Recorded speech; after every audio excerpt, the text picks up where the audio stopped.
Assalamualaikum warahmatullahi wabarakatuh. Perkenalkan, saya Sarina dari jurusan Ilmu Hubungan Internasional angkatan 2018. Jadi kali ini saya akan membawakan studi kasus yang berjudul Isu menurunnya populasi orangutan di Kalimantan Timur dengan menggunakan identifikasi 5W plus 1H.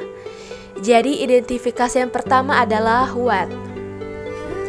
Jadi, populasi orangutan di Kalimantan Timur saat ini dalam kondisi yang mengkhawatirkan, bahkan masuk sebagai daftar merah IUCN atau International Union for Conservation of Nature, yaitu sebuah organisasi internasional yang mengkategorikan orangutan di Indonesia telah menjadi spesies yang sangat terancam punah atau critically endangered species. Tercatat jumlah orangutan di Kalimantan telah mengalami penurunan 25-30% dalam periode tahun 2005 hingga saat ini. Identifikasi yang kedua adalah why. Jadi, penyebab jatuhnya populasi orangutan yang membuat hidup orangutan terancam yaitu disebabkan oleh habitatnya yang dirampas untuk kepentingan manusia. Pada tahun 2017, laju deforestasi masih di kisaran 97.000 hektar. Deforestasi membuat habitat orangutan terfragmentasi. Pengurangan hutan dengan skala besar atau deforestasi untuk dijadikan lahan perkebunan kelapa sawit dan pemukiman warga membuat habitat orangutan semakin menyempit dan mengancam kelangsungan hidup hewan ini. Tidak heran jika seringkali orangutan masuk ke wilayah warga dan mengamuk. Mereka juga makhluk hidup yang bisa marah jika rumah mereka dirusak. Selain itu, penyebab kepunahannya antara lain yakni karena adanya lokasi pertambangan, penebangan pohon, hingga perburuan liar. Berkurangnya populasi orangutan tidak terlepas dari ulah manusia yang bertindak semaunya sendiri. Orangutan banyak diburu manusia karena memasuki wilayah perkebunan atau perusahaan dan mencuri makanan warga. Akibat lahan yang terus berkurang, menyebabkan orangutan terhimpit di dalam habitatnya sendiri, sehingga mereka mulai turun ke pemukiman dan terkadang menyebabkan konflik dengan manusia. Dampaknya, sebagian pihak menganggap orangutan merupakan hama yang mengganggu. Kalimantan Timur sendiri merupakan salah satu provinsi yang masih menyimpan habitat asli orangutan. Akan tetapi, luas hutan tempat tinggal orangutan ini juga semakin berkurang. Identifikasi yang ketiga adalah who.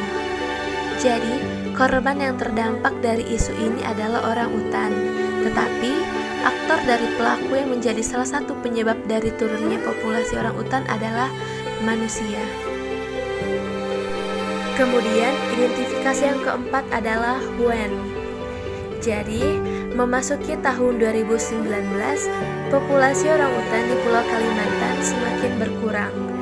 Jika sebelumnya status populasi ini genting, kini keberadaan orangutan di Kalimantan memasuki tahap kritis. Status kritis atau critically endangered ini telah ditetapkan oleh International Union for Conservation of Nature.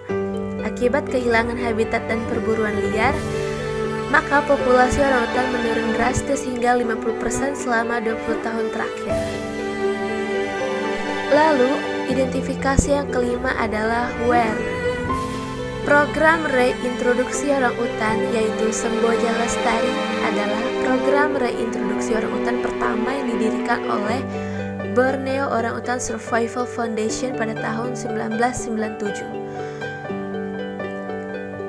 Program ini dikhususkan untuk menyediakan perawatan dan rehabilitasi bagi orangutan yang kehilangan habitat atau induk mereka. Program ini telah bekerja sama dengan Balai Konservasi dan Sumber Daya Alam atau BKSDA di Kalimantan Timur.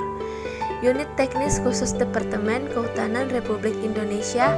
Yayasan tersebut saat ini terletak di Semboja, Kabupaten Kutai Kartanegara dan sekitar 38 km dari kota Balikpapan.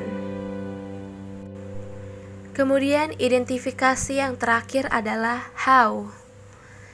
Kegiatan utama BOSF di Semboja Lestari diantaranya adalah penyelamatan orang utan, translokasi orang utan di daerah-daerah konflik ke daerah-daerah habitat yang aman dan dilindungi, kemudian perawatan dan pelayanan kesehatan, lalu ada rehabilitasi, reintroduksi, dan kegiatan restorasi hutan.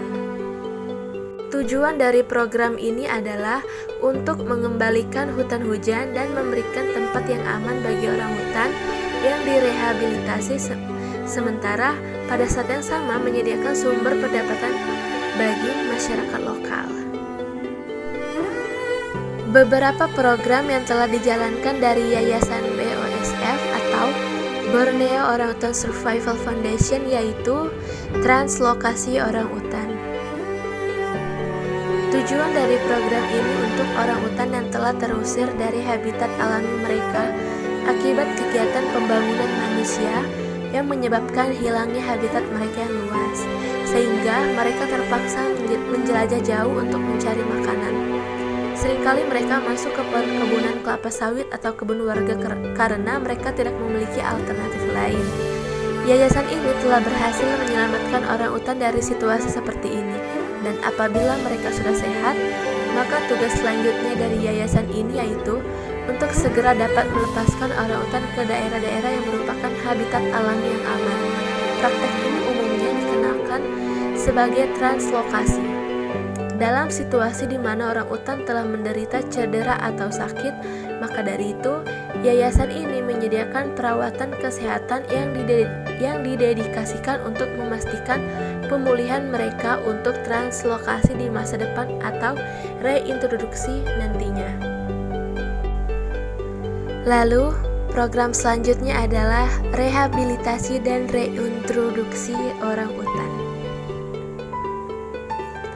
Yayasan BOSF ini telah mengelola dua program reintroduksi, yaitu di Nyaru Menteng di Kalimantan Tengah dan Semboja Lestari di Kalimantan Timur.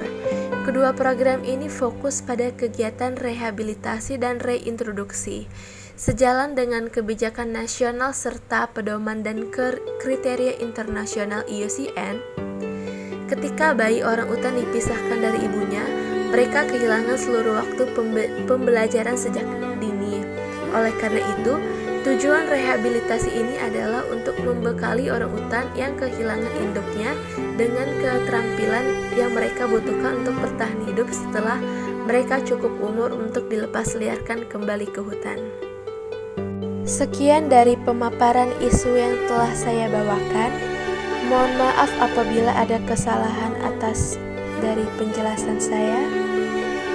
Saya ucapkan terima kasih. Wassalamualaikum warahmatullahi wabarakatuh.